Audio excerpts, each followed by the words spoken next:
माझा आंबा सीझन तर आला आहे. प्रत्येकाच्या घरी कैरी सुद्धा आली आहे. पण तुम्हाला माहित आहे का, आयुर्वेदानुसार कैरी आणि आंबा या दोघांचे गुणधर्म वेगळे आहेत.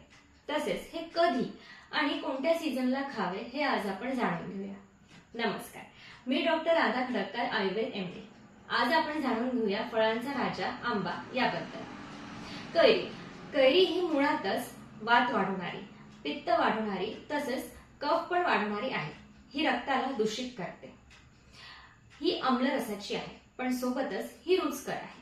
आता तुम्ही म्हणाल की एवढे सगळे तोटे आहेत तर आम्ही कैरी खावी की नाही? तर याचं उत्तर आहे जरूर खा. ज्यांना कफाचा त्रास आहे, पित्ताचा त्रास आहे, ज्यांना आंबट हे पदार्थ नाही सांगितले आहे, त्यांनी ही कैरी टाळावी किंवा अगदी थोड्या प्रमाणात खावी. ही कैरी तुम्ही जेवताना खाऊ शकता. तसेच तुम्ही कैरीचं पन्ह हे सुद्धा पिऊ शकता. आता आपण वळूया आंब्याकडे. भावप्रकाश निघंटू यांनी आंब्याच्या गुणधर्माबद्दल एक सुंदर श्लोक दिला आहे.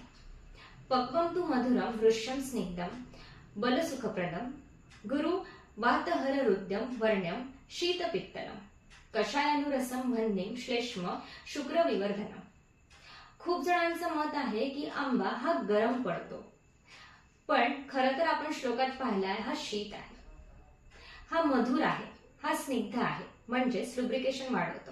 हा बलकारक आहे आणि सुखकर आहे. हा वाताला शमन करतो, म्हणजेच ज्यांना वात आहे तो हा आंबा खाऊ शकतो. हा गुरु आहे म्हणजे पचायला थोडा जड आहे. हा रुद्यम आहे म्हणजे हृदयाला हितकर आहे. हा शीतल आहे आणि थोडासा पित्त वाढवतो, खूप नाही. हा वन्नी म्हणजे जठराग्नी प्रदीप्त करतो, म्हणजेच भूक वाढवतो. हा श्लेष्म म्हणजेच कफाला वाढवतो. तसेच ज्यांना कफाचा त्रास आहे त्यांनी सावध राहावं. यांनी वजन सुद्धा थोडं वाढू शकतं. हा शुक्र म्हणजेच वीर्य वाढवणारा आहे.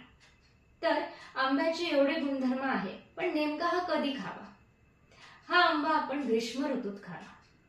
तसे तर आपण अक्षय तृतीयानंतर हा आंबा खातो, कारण अक्षय तृतीयानंतरच आंबा हा पूर्णपणे पिकतो.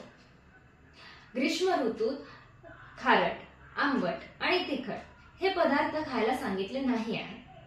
आणि आंबा हा अगदी विरुद्ध गुणाचा आहे. आता उन्हाळ्यात हीट वाढते, गरम होतं आणि आंबा हा मधुर आहे, शीतल आहे, स्निग्ध आहे. म्हणूनच ग्रीष्म ऋतूत हा गुणकारी ठरतो.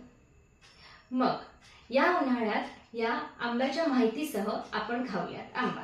नमस्कार.